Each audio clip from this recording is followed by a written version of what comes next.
Yes, we are the Millennial Men Underground coming to you from the sewers of a middle American city. I am Winston, and with me is Bernard. Bernard, how you doing today? I'm making it. The best answer a man can give. Good. Well, as the title suggests, we are a couple of millennial men in our inaugural episode trying to dig into just what's wrong with the modern situation as pertains and as faces millennial men in particular. This episode will mainly focus on articles, data, things grabbed from online, that millennial haunt that we all love so much. Bernard, you have a few articles, so do I. I figured we'd get started with yours and talk about. I see some titles here in these articles, but I haven't clicked into any of them. Stuff about how young adulthood today compares with prior generations. Stuff about the U.S. debt clock. How much college tuition has increased from '88 to 2018. Why don't you take us on your whirlwind tour of all these, sounds like, financial issues facing the millennial population? Sounds like a plan. Well, the first article here is the 2019 annual report for the Medicare and Social Security Board of Trustees. And so there are a few elements I'd like to highlight. Situation, as everybody should know by now, is not good. And I'd just like to bear that out a little bit more and maybe give some hot takes along the way. I've pulled up your link here from, you said the Social Security Administration is where we're starting. Yeah. Okay. So third direct paragraph. my attention here. Sorry, what was that? Third paragraph. Oh, I said direct my attention here. Okay, yeah. Third paragraph down. And as I said, I'll just be reading some highlights, but Social Security and Medicare together accounted for 45% of federal program expenditures, excluding net interest on the federal debt, in fiscal year 2018. A little bit further down, if you pull up usdebtclock.org, you can see Medicare and Social Security individually are the top two each. Medicare is number one, Okay. and Social Security is number two in terms of the largest budget items on the federal budget. And so obviously So bigger together, than military spending. both of them, yes, individually. And so together, as I just said, 45% of total federal program expenditures. That's a big chunk of change. A little bit further down, same paragraph, both Social Security and Medicare will experience cost growth substantially in excess of GDP growth through the mid-2030s due to rapid population aging caused by the large baby boom generation entering retirement and lower birth rate generations entering employment. Mm-hmm. For Medicare, it is also the case that growth in expenditures per beneficiary exceeds growth in per capita GDP over this time period, which makes sense because healthcare costs are skyrocketing. Mm-hmm. And to some extent, that's controllable by Medicare because they can set, they have some power over the rates that they pay for different services. But still, sure, there's still that upward pressure. In later years, projected costs expressed as a share of GDP rise slowly for Medicare and are relatively flat for Social Security, reflecting very gradual population aging caused by increasing longevity and slower growth in per beneficiary healthcare costs, which is just pulling it out of their ass. Mm-hmm. I mean, that's how do you know per beneficiary healthcare costs are going to grow more slowly? Speculation. We hope. Fingers crossed, please. Right. I mean, shoot, once you get past the mid-2030s, who in the world knows what's going to happen? So, mm-hmm. Which, make a note of that as well, because as they said, growth in expenditures per beneficiary exceeds growth in per capita GDP for Medicare costs. But So later on, they try and paint a more optimistic picture by pointing out that the trend has actually been lower recently. So healthcare costs have been increasing at a relatively lower rate than are historically the case.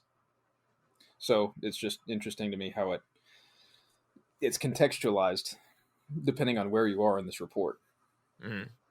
Now, to uncross my eyes a little bit, it seems to me the point that then could be driven at is with, as you say, Medicaid and Medicare increasing in cost at a greater rate than the GDP is increasing, it seems there's a tipping point in the future if trends continue as they are, where just like a household spending on a perpetual basis, a percentage more than they take in, a percentage more than is earned, than is taxed away in this case, we reach a tipping point at some point where essentially we default, right, on these payments, can't pay bills. Is this another QE situation? Help me kind of uncross my eyes and understand, what does that mean? Theoretically, that's the case, but as they're saying here at the end of this paragraph, they're anticipating, they're projecting costs to level off at some point, and so it won't just perpetually increase into the future. The problem is, as we'll get to in a little bit, the question of default, they're actually predicting is going to be in the 2030s, because that's going to be the point at which, now they don't say default, because the laws can change between now and then. Sure. But as we'll see, the assets plus income that are available for paying these benefits will run out in, I think, 2035 for the Social Security piece of it, is what they're projecting. And the law as it stands right now does not allow these funds to go into debt to continue paying full benefits. Okay. Which means benefits at that point would have to be cut. Oh, good. So I guess we're trying to kick the can down beyond the baby boomer generation's kind of expiration date and get them covered, and then they're cut just in time for our older Gen X brethren. Is that what I'm seeing here? That sounds mighty cynical of you, Winston. Well, I mean, it put it down to breeding, I suppose. Mighty cynical, my goodness. Well, so let's drill into it a little bit more. Yes. Okay, so the Social Security piece of this is divided up into a couple different funds. The Old Age and Survivors Insurance Fund and the Disability Insurance Fund. And they just kind of wanted to point out how things work a little bit more. So OASI, Old Age and Survivors Insurance, and DI, Disability Insurance. They're by law separate entities, but generally they're kind of considered as one piece for analysis purposes. Okay. So skipping down a little bit more, there's that Social Security heading, you see? I do. And then skipping down 5 paragraphs. Social Security's total cost is projected to exceed its total income, including interest, in 2020 for the first time since 1982, and to remain higher throughout the remainder of the projection period. Social Security, so we reach the tipping point where expenses are greater than income. A little bit further down the road, Social Security's costs will be financed with a combination of non-interest income, interest income, and net redemptions of trust fund asset reserves from the general fund of the Treasury until 2035, when the reserves will become depleted. So that's the point at which our assets that we've held in reserve are depleted because our expenses have been greater than our income. Okay. So that's the point at which we don't have any more assets to sell off to continue paying our expenses, which exceed our income. So now, according to the law as it stands today, they would, at that point, they would only be able to pay what they were bringing in income. So benefits would have to be cut. Benefits, yeah, to make the equal sign, equal on both sides, like you do in grade school. Right.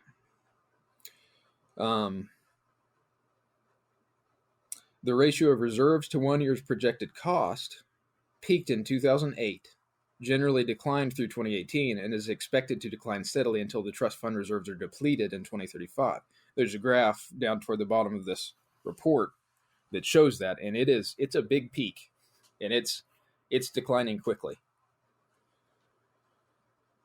Okay, moving on to Medicare. You see the Medicare heading there. Under the first paragraph, just a couple sentences. The Medicare program helps pay for healthcare services for the aged, disabled, and individuals with end-stage renal disease. Once again, it has 2 separate trust funds, the Hospital Insurance Fund and the Supplementary Medical Insurance Fund.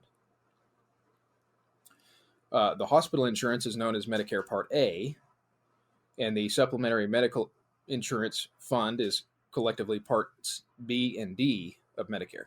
Mm-hmm.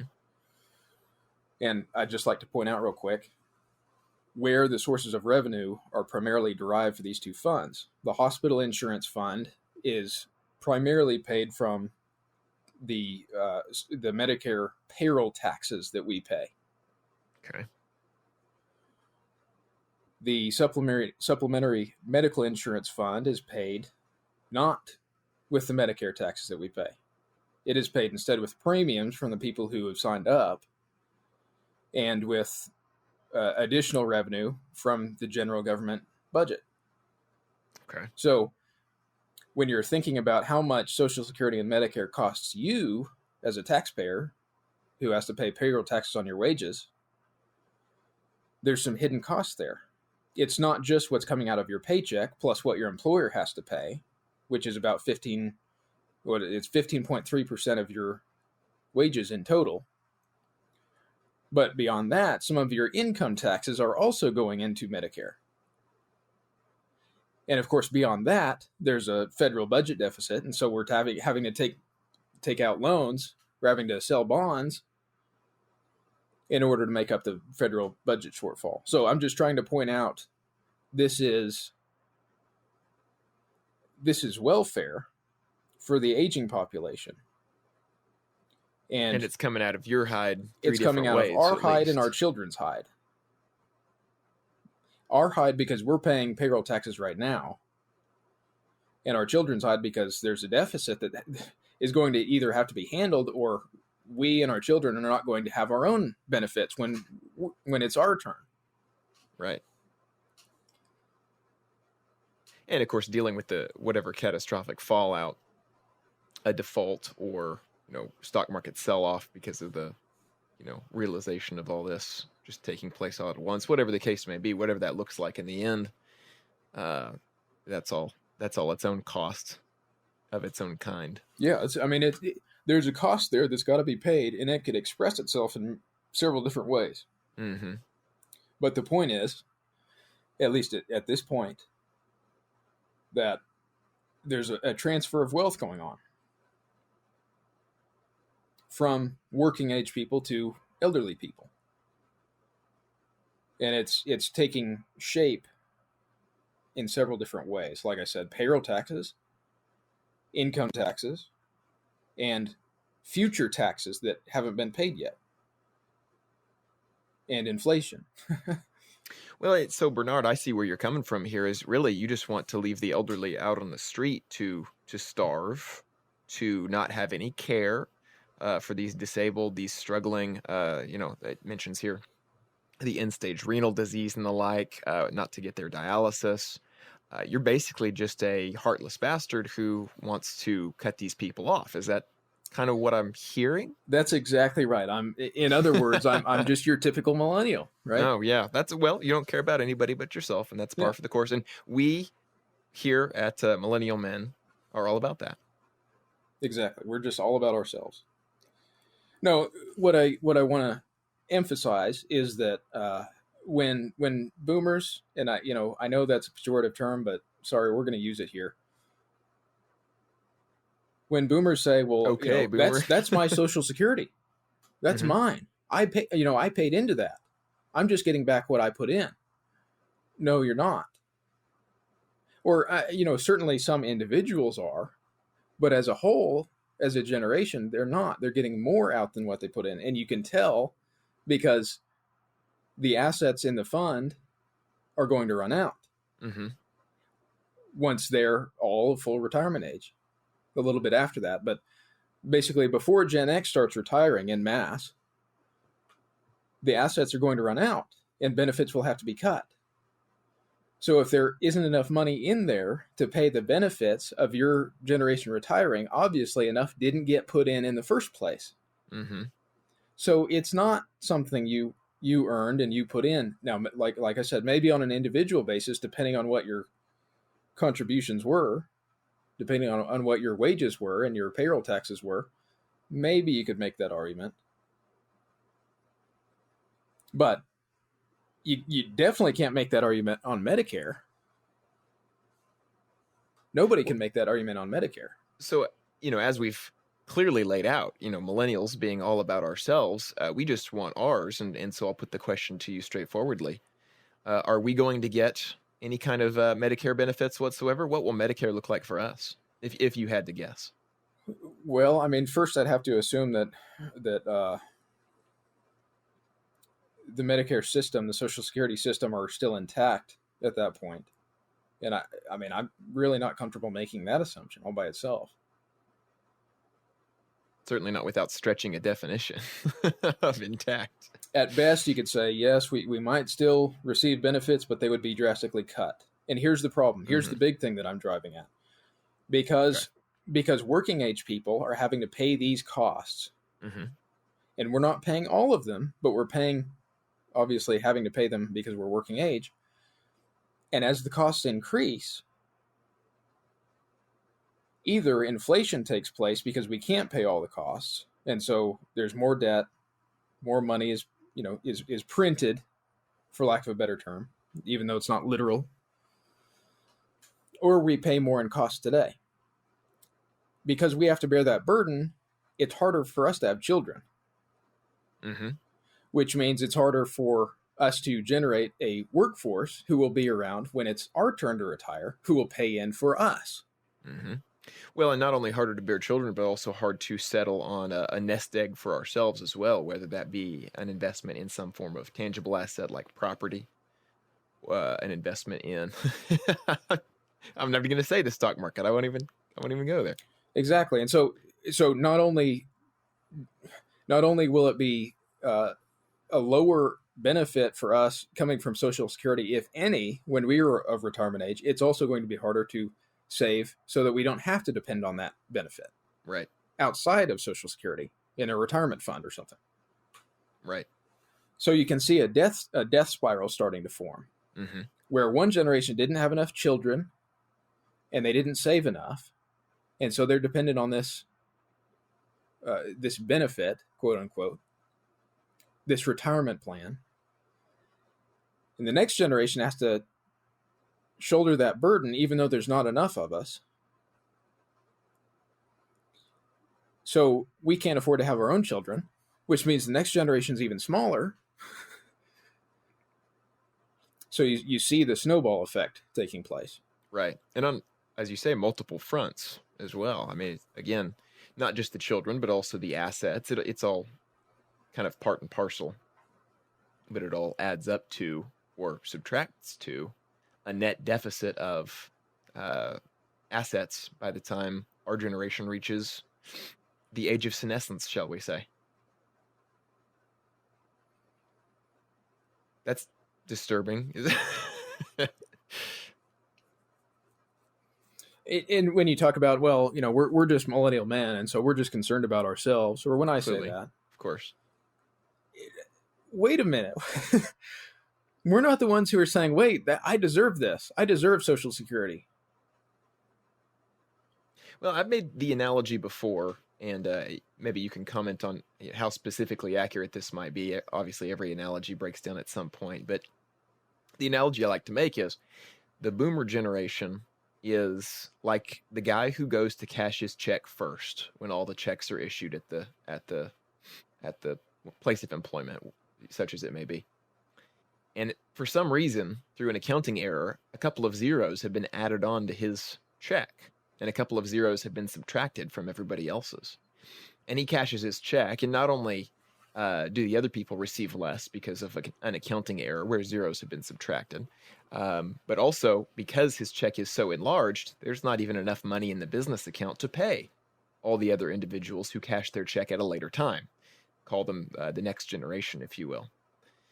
And you confront the man and say, hey, there was an accounting error. You need to put that money back in there, return some of that so that the other employees can get paid. And his response is, I worked for this money. I showed up. I didn't take any sick time. I didn't take any leave. I worked my hours, 40 this week, 40 last week, and I earned this money. How can you say I didn't earn this money? Everybody saw me at work. You saw me. I was working hard. In fact, I skipped lunch on a couple of days. I'm a hardworking individual. I earned this. This is my take-home pay. And of course, what's obvious to point out to the individual, whether he takes the correction or not, is yes, but that's not your rate. Right. That is that number on your check. Now, I understand. I'm not accusing you of slacking and saying you don't deserve the money that you got. I'm saying through an accounting error, you screwed the rest of us. And you don't care because you're blind to the fact that it's, again, not your rate. If you would just look here at this column and so on and so forth. That's what we have going on between the boomers and the millennials, it seems to me, where not only did they enjoy a booming, thriving economy in most cases and in most industries, all this innovation happening, post-World War II economy, all this stuff, which I don't begrudge them. I mean, great, yeah, enjoy a booming economy that you have. But then when things kind of turn belly up to say that, well, I earned it. I did all this through the sweat of my own hands. No, you enjoyed a fluke. And you took advantage of the fluke. And you overspent the fluke. And you exploited the fluke at the expense of those who come to cash their checks after you. And you're not willing to own up to any of it. And that's the boomer generation en masse. I know there's exceptions. But by and large, that's the trope. That's what we see. It's good old incentive caused bias. Mm. I mean, I think another piece of it too is, what does anybody do about that? Mm-hmm. If there's not an option being presented to, here's how you can correct the accounting error. Then what are they supposed to do, and what are we supposed to do? I think there's a lot of willful blindness. Well, that may be going a little too far, but certainly blindness, lack of thinking outside the box in terms of how we can get back on track. Yeah, it's certainly a question, right? Because the way the world is, the way the world's been set up to be, as pertains retirement, as pertains the care of the aged, and I've heard a lot of stories of since these boomers are tending to age out of the workforce at this time, even the younger ones, a lot of stories about them not even having enough, even with Social Security, having to go back to work. I know several in my personal life that are having to work longer because maybe they lost their shirt in the 08 downturn. Sure. And that's real. That's a reality that exists as well. But I think it all speaks to a lack of awareness of how badly things can go if you are not, invested in a diverse portfolio, so to speak. And that doesn't mean, my mutual fund has a little bit of this and a little bit of that in it, but also invested in tangible assets, living tangible assets like children and the next generation. And when you're not invested in that, and maybe that means you have less of a portfolio in the stock market, which we've all, been told is kind of the end all be all, or at least, seems like that generation was, even though they were only a generation removed from the ones that were throwing themselves out of 10-story plus buildings during the crashes of yesteryear and the Great Depression and so on. It seems like, coming out of World War II, the idea was things can never go wrong again. And, the Cold War, we might all get bombed, but the stock market, though, that'll always be there. I don't know. Maybe I'm being too myopic as far as my take on that. But the kind of investments that have been made, and I'll direct it in this direction in particular, in the government, right? Allowing the government and enforcing via voting, via politicians selected, the growth of the government to act as that safety net, the investment of not just my own check in my future, my children's future, but the investment in government bureaucrats who will surely administrate all of this so that my golden years are perfectly enjoyable. That's the crucial problem when it comes to poor investment that has happened over the last 50 plus years. I think you're really onto something. And I think another piece of it, which I'm not sure, the snake starts eating its tail at some point, but another piece of it seems to be this just this categorical refusal to look at family as dependable resources. Mm-hmm. And so, who else do you have then? If you can't look at family, if you can't look to your kids to help you in your old age, then who else do you have but the government and the stock market? Mm-hmm. And so, it's not necessarily that, well, the stock market's the answer so much as it is, what else do I have? I have to Right. invest in the stock market because I certainly can't, hope that my children might take care of me. And I don't know where that that belief came from. Interestingly enough, the Social Security program got started back in the 30s. Mm-hmm. So that was before the baby boomers even. Well, and two, something, speaking of the 30s and 40s, you and I have discussed this, Bernard, privately before the advent of this particular show. But the whole issue of child labor laws, right, getting started and directing everyone's attention to becoming a standardized human being, as opposed to fitting into whatever the niche may be in your local economy, starting from a young age. And because of that, that opens opportunities to, go to Wall Street and make a name for yourself there, or travel across the country delivering whatever, speeches about, whatever the thing might be, or become, involved in whatever particular industry that might hold your interest at that point because of this K through 12 schooling system, as opposed to, when you're 10 years old, you're going to be working at the drugstore like George Bailey in It's a Wonderful Life, and you're going to learn responsibility, and you're going to become vested in the local economy and the local individuals, and you're going to find your wife there, and you're going to build at a young age, probably, even with marriage and children, you're going to build a life there because you're invested in the local economy, as opposed to, the first time you get a taste of the local economy might be a summer job. And after that, it's across the country to college, because of course everybody has to go to college. And God forbid that you should go to college anywhere near your parents, or else they'll know what you're up to in college. Goodness me. So you got to go to college across the country. You meet contacts from all, across the world, maybe in China. And then after that, you traverse the world to land yourself in a, highest position you can get into in whatever given industry.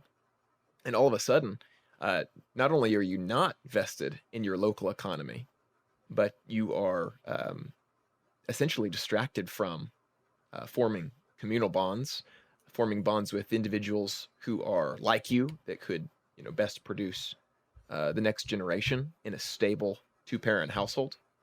And I'm sure our listeners can think of even more examples of, the as you say, death spiral aspects that come out of that particular problem. But it all comes down to, and I don't mean to be overly simplistic here, but as far as this point of conversation goes, comes down to when child labor laws are repealed back in, if I remember right, I want to say 38, is when kind of the biggest stuff happened.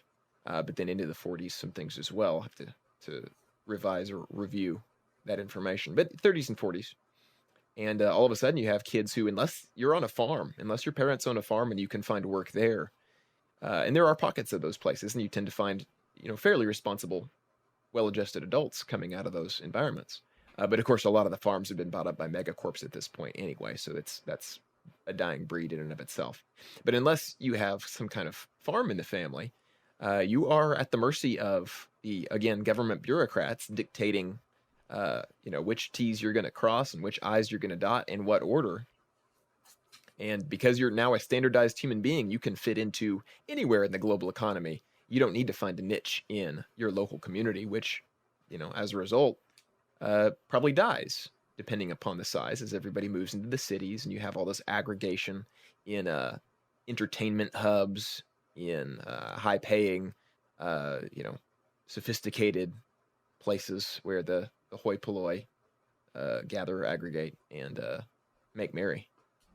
Aggregation around consumption, by the way. Well, yeah, clearly, because again, we're millennials, and so it's all about us. Well, I've got a few more snippets, if you don't mind. By all means. Okay. Skipping down a little bit further. Since 2008, national health expenditure growth has been below historical averages, although it has generally continued to outpace growth of the economy. Interesting. Hmm. There is uncertainty regarding the degree to which this slowdown reflects the impacts of the most recent economic downturn and other non persistent factors, as opposed to structural changes in the healthcare sector that may continue to produce cost savings in the years ahead. It is, I mean, this. It is possible that U.S. healthcare practices are becoming more efficient as new payment models develop and providers anticipate less rapid growth of reimbursement rates in both the public and private sectors than has occurred during the past several decades. Now, you have experience with the healthcare system, I do. and as a consumer, I do as well. And just as an economist, uh, armchair quarterback, do you think it's possible that U.S. healthcare practices are becoming more efficient? No, I don't see a lot of efficiency happening. I see a lot of burnout, a lot of turnover, which is going to just automatically, de facto, decrease efficiencies. Right. I see a lot of overwhelm, which is, I suppose, a corollary of burnout, which also decreases efficiencies when people aren't enjoying the work and it's just a slog all the time. That Clearly. is evidence of inefficiencies. Mm-hmm. I see longer and longer wait times when it comes to diagnostics, when it comes to procedures. I don't see a lot of innovation. There's some, but I don't see a lot of innovation happening as pertains, faster diagnostics. I mean, Theranos, kind of, what happened there. Hmm. So nothing else like that has emerged, that's actually real, has emerged at any point to expedite diagnostics. I see a proliferation of different schools of thought as pertains, and a lot of this is along generational lines, it seems to me, in terms of diagnostics and treatment. So it really depends on what generation and what school your doctor went to in terms of what even they're going to be looking for, and maybe that's a tale as old as time, but maybe I'm looking for love in all the wrong places. I do not see any abundant markers of efficiency now. Interesting. I don't know if anyone who happens to listen to this might disagree with you. I'd be interested to hear from them. But yeah, I don't see any either. And it at this point in what I would call, I suppose, the institutional aging of the federal government and the U.S. healthcare system, but more so the federal government, I would say. There's almost it's almost definitional that there can't be many increases in efficiency coming from at least from the bureaucratic sector of the healthcare system. It has to get increasingly complex and increasingly inefficient.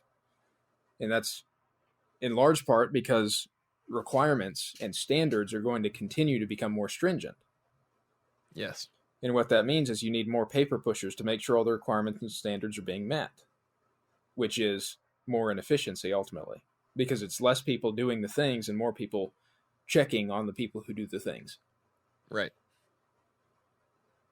And unfortunately, because of the way people vote emotionally, and you and I have talked about this before, no one's going to be able to get elected on a platform that says, I'm going to reduce standards for healthcare practices. I'm going to reduce standards for care. And because of that, they're only going to increase. Mm-hmm. People are going to, they're going to say, well, you know what? I think standards for care should be higher for the aging population. Okay, who pays for that? Just gets more and more inefficient. Well, and two, speaking of efficiencies and chasing the dollar, the Medicare, Medicaid dollar, as you are probably aware, a lot of Medicare, Medicaid reimbursement depends upon showing the proper forms as pertains the treatment and care of individual patients to get that reimbursement, right? So say you have a Absolutely. patient in a given care facility, and the nurse, because of overwhelm, because of call-ins, because of burnout, turnover, all these things, something gets missed, and these nurses aren't, they're missing notes, they're missing charting on these patients, or the physician doesn't have a history and physical in there because he's seeing fully 5 times as many patients as he's functionally capable of seeing. So and his PAs and his nurse practitioners, are only capable of processing so many things, and all of a sudden things are missed. And so Medicare and Medicaid look at those instances and say, we're going to lower or cease entirely our reimbursement for that patient, that procedure, whatever the case may be, maybe Right. the stay altogether, and you're not getting paid for it. So you just ate that one. You ate it for free. Which means if any hospital is going to stay in business, it needs to charge more to other people. It needs to charge more. It has to become, more expensive, because they're going to have to employ enough folks to make sure that all those I's are dotted, all those T's are crossed, and all the forms are filled out, so Medicare and Medicaid can reimburse them. But at what point does the tipping point there happen? I wonder, and I'm sure somebody smarter than me has thought of this and done the math. But at what point do you reach where the Medicare or Medicaid reimbursement ceases to be worth employing the number of people it takes to follow those regulations? Well, To ensure that those... I would be shocked if that was an option. Sure, right. That's why I say that I'm sure can some you? accountant in some basement somewhere is working on this, but Right. I mean, I suppose there are cash only medical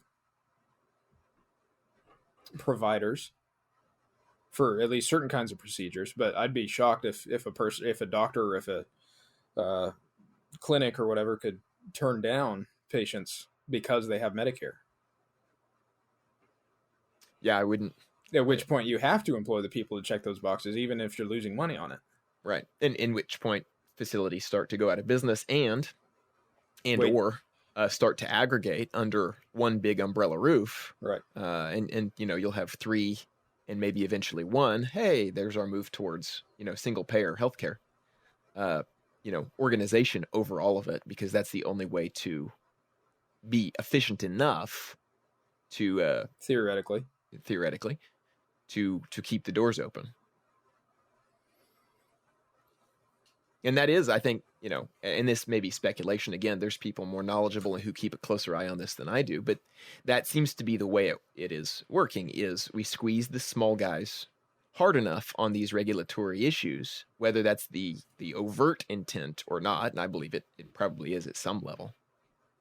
Squeeze these smaller ones enough that they have to sell out to these bigger chains or these bigger medical, organizations or what have you, bigger hospital systems, and get run out of town, get out of the business, and the bigger systems just slowly aggregate with one another until you do have single payer. I mean, that's the only way, that's the only direction this can go in the long run if trends remain as they are.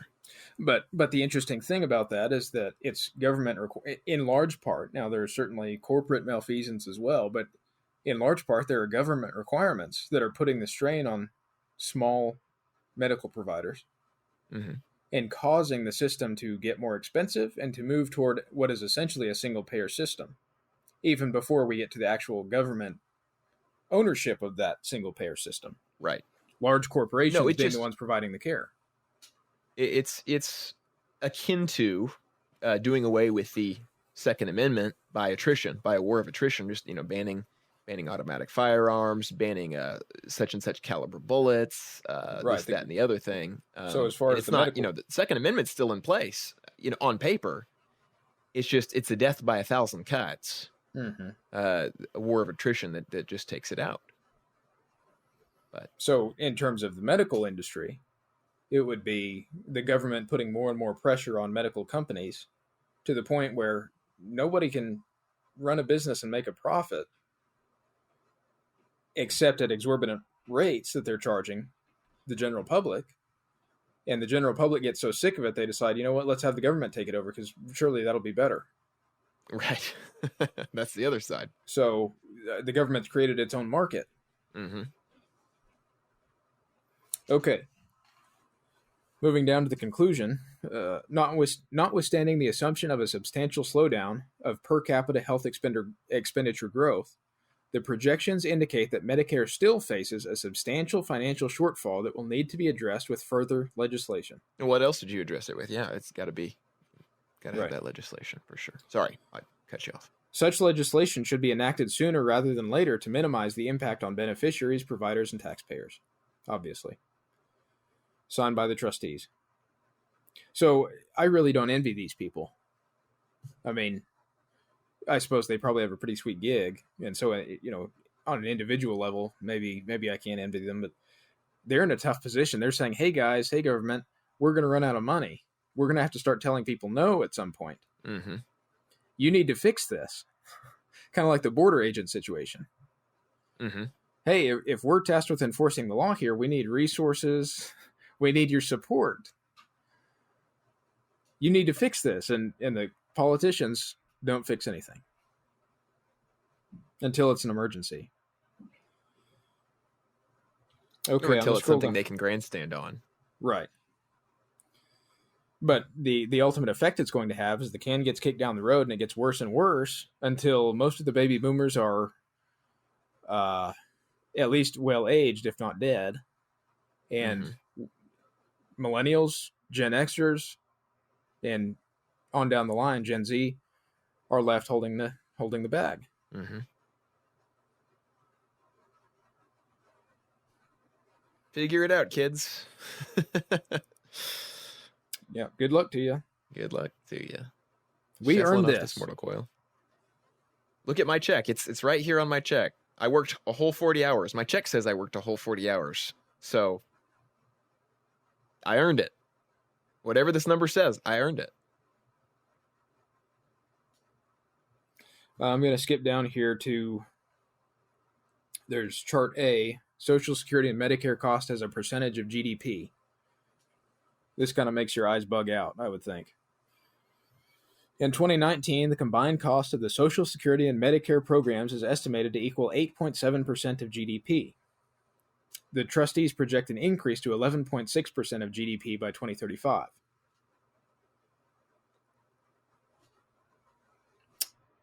So that's about 3% of GDP eaten up beyond what is eaten up now just by these programs. Mm-hmm. And 3% of GDP is that's pretty substantial. Mm-hmm.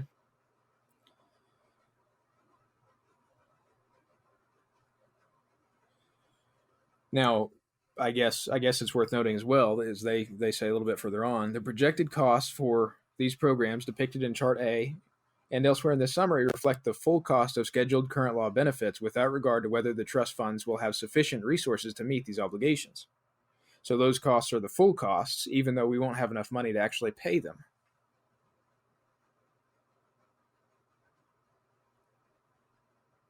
Skipping down a little further,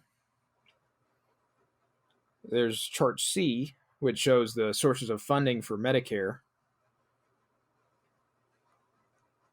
The share of total non-interest Medicare income from taxes declines from 40% to 31%, they're estimating, while the general revenue share rises from 43% to 49%, as does the share of premiums, from 15 to 18%. So what this is saying is payroll taxes are going to cover less and less of what Medicare is supposed to do. And so they're going to have to take more money out of the general government budget, and they're going to have to raise premiums to continue paying for these things.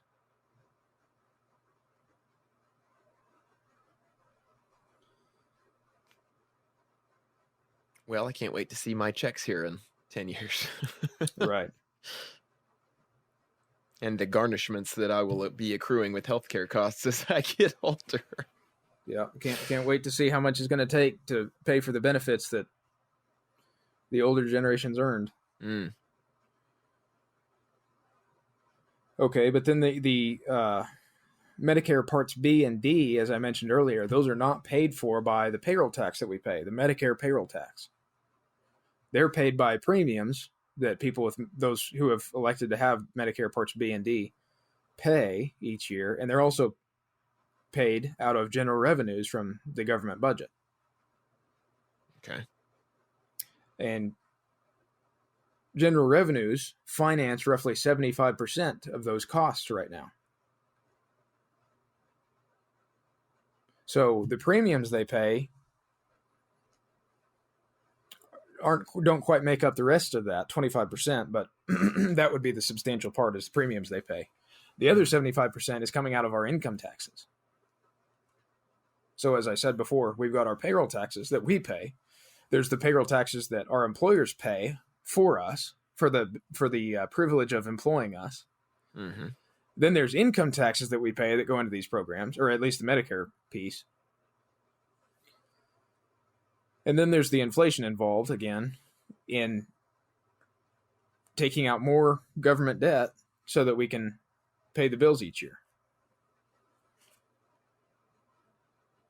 I mean, the word unsustainable kind of feels stamped across my field of vision at the moment. Well, scrolling down to chart E, and you'll see that peak I was talking about earlier. So this graph shows the asset reserves as a percentage of annual cost for each of these programs. And you see the big blue peak, where from 1990 to about 2008, 2009, maybe 2010, it goes up and up and up and peaks. Mm-hmm. And it's been falling since, and it's projected to just basically fall straight down in the 2030s, where it'll hit zero. And again, draw out for me exactly what this OASI blue line is indicating, that does the peaking that you're describing? Yeah. And that's the old age and survivors benefit. So that's the people, that's when you retire. That's the benefit you get. And survivors, that's if one spouse works and the other didn't. And so the one who didn't work claims as the spouse of the one who worked. Then when the one who worked dies, the spouse gets their full benefit at that point. I believe I see. If I understand that correctly. So that's the survivor's benefit. The surviving spouse gets to claim that full benefit. Okay. So it's at that point they're projecting in about 2035 that the assets of that fund will run out, and they won't be able to pay full benefits anymore because the income won't cover the expenses, as it won't for about 15 years. Mm-hmm. So yeah, as you say, unsustainable.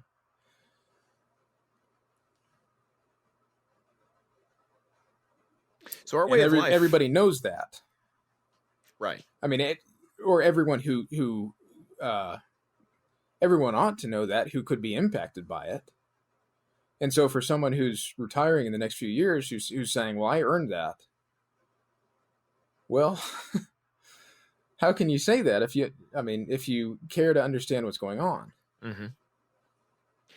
So our way of life is going to have to change. And I don't use that phrase as like a dad sitting at the table with his wife and kids and saying, I lost my job and we're going to have to tighten the belt for a little bit and we'll buckle down. I'll find a new job and do this, but we're just going to have to experience a period of austerity. We're just going to have to do this.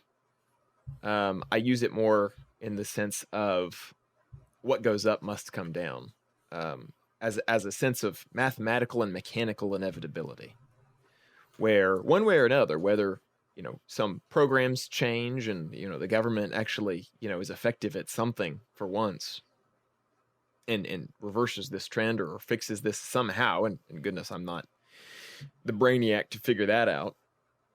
Or, and more likely, what goes up must come down, and gravity takes over. We reach free fall, and what happens when an object impacts the ground? It depends upon the physics of the object in question. But usually it creates a bit of a turbulent event. Let's say, in other words, depending on the trajectory and the speed. Yes, right. So I guess, as you said, the nature of the object, it can be ugly. It can be ugly. So what? Yeah, in shorthand, then what I'm trying to say is, when I say something has to change, I mean mathematically.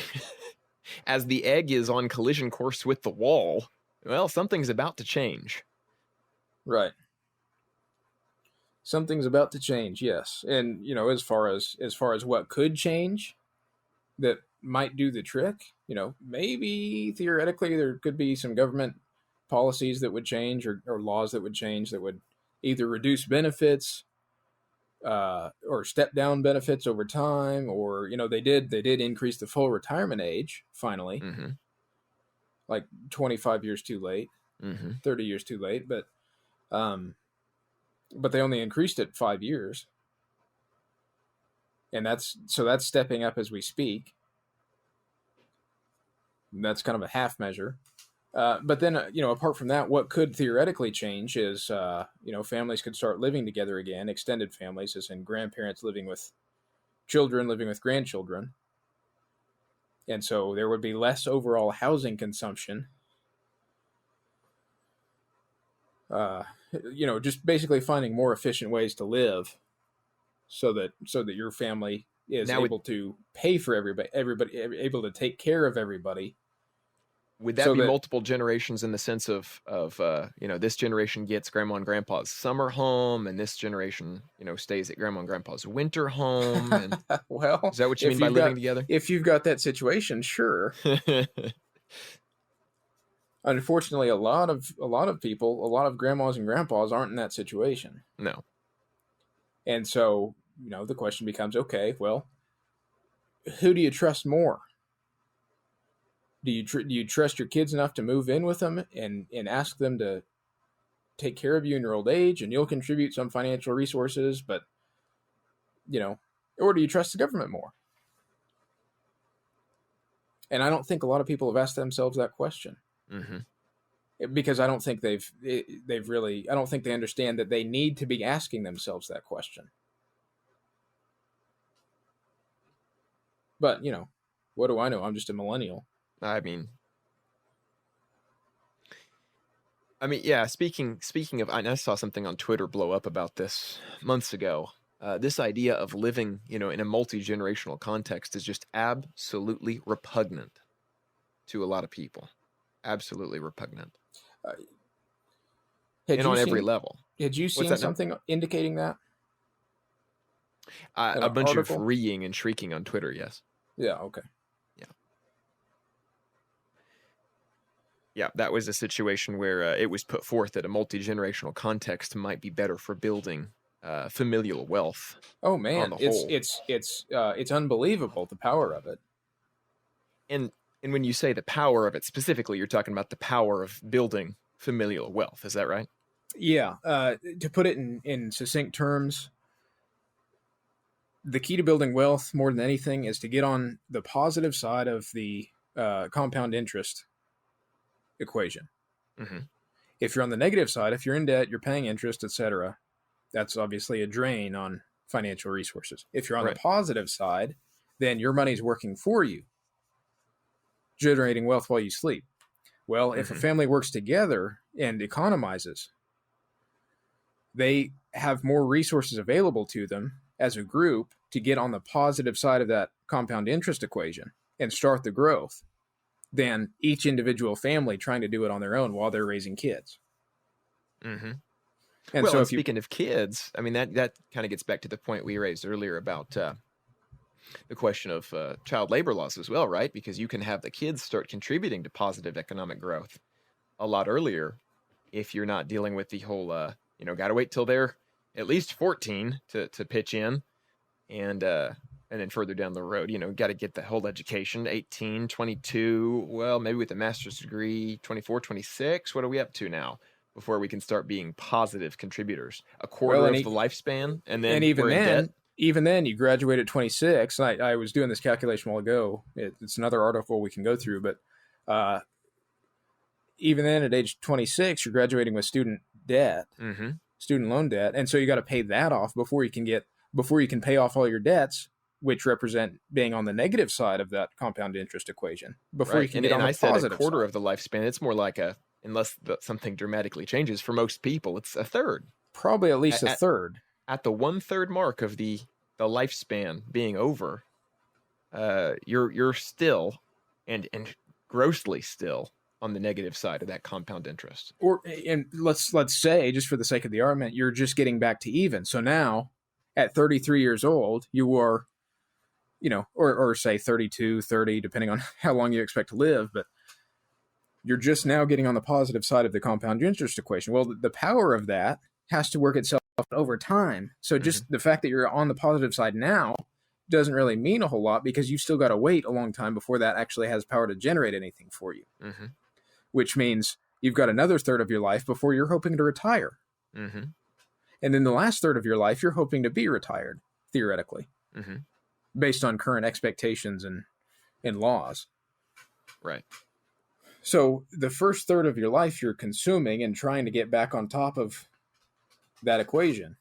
The second third of your life, you're actually able to work it, but it's only just started.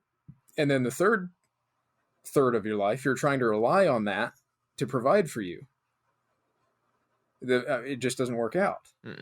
But as I said, if you got a family business, or even just economizing living together, you have to accept a smaller living space per person, but you don't have to do that for very long before you can get on the positive side of that equation, and then everybody can kind of go their own separate ways because they're on the positive side.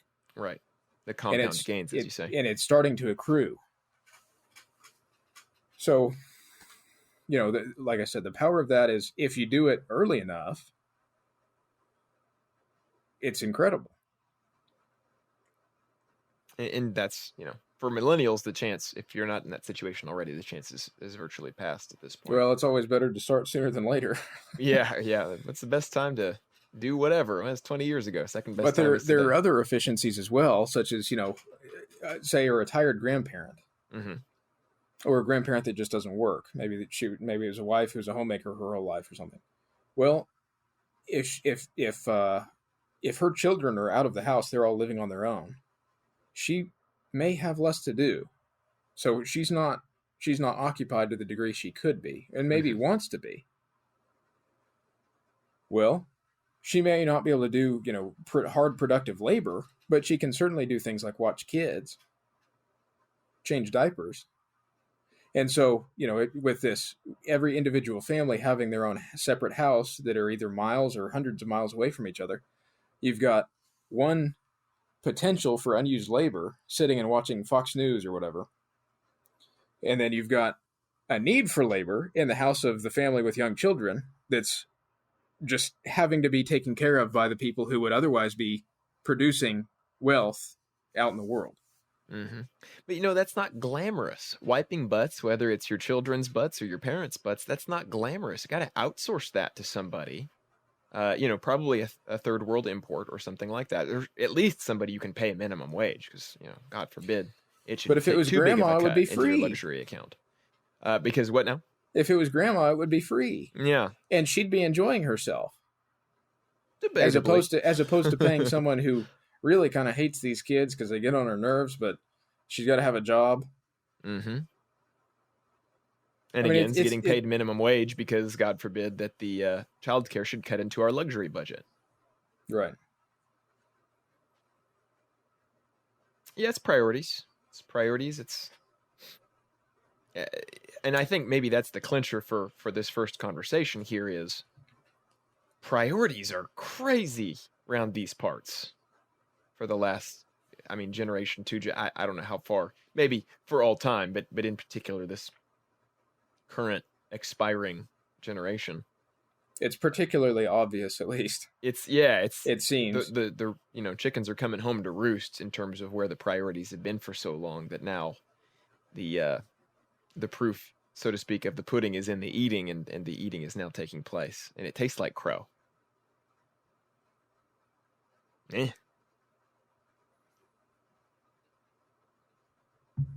So, what should millennial men do with this? Oh, you're looking for actionable tips, or are you about to offer them?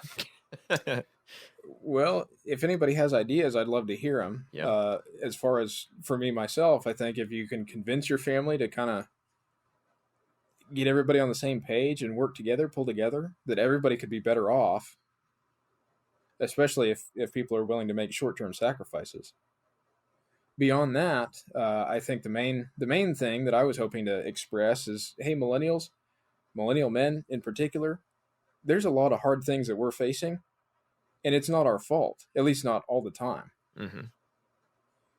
And there are a lot of people who will tell us it's our fault and tell us that, well, we're just entitled because, if we don't think Social Security should keep paying out at the same rate it has been, we're just entitled and selfish, and we just don't think other people should be getting what they've earned. Well, that's bunk. Mm-hmm. So if you've been thinking that, there's somebody else out here that's thinking it too, and is willing to try and do something about it. At the very least, in how I manage my own family. Sure. Good. All right. Well, Bernard, this brings us to an hour. I don't know. The millennial attention span being what it is, I mean, I think we've exceeded the average millennial attention span by a factor of 50 or so. They're probably all eating avocado toast now. Well, and that's, something that it's hard to do and listen at the same time because that toast can be crunchy and it gets in the ears and makes the sounds. So let's let them resume chewing and plan on reconvening to discuss more things some other time. I'm looking at a couple avocados right now, so that sounds good. Well, that's good. I've got some that are a little bit overripe, and I think I could have some guac toast. I think the millennial men would not cast me out altogether for that, although I may be looked at askance for my choice. I'm just going to have to go to the store for bread and ramen. Well, maybe tomorrow after I cash my paycheck.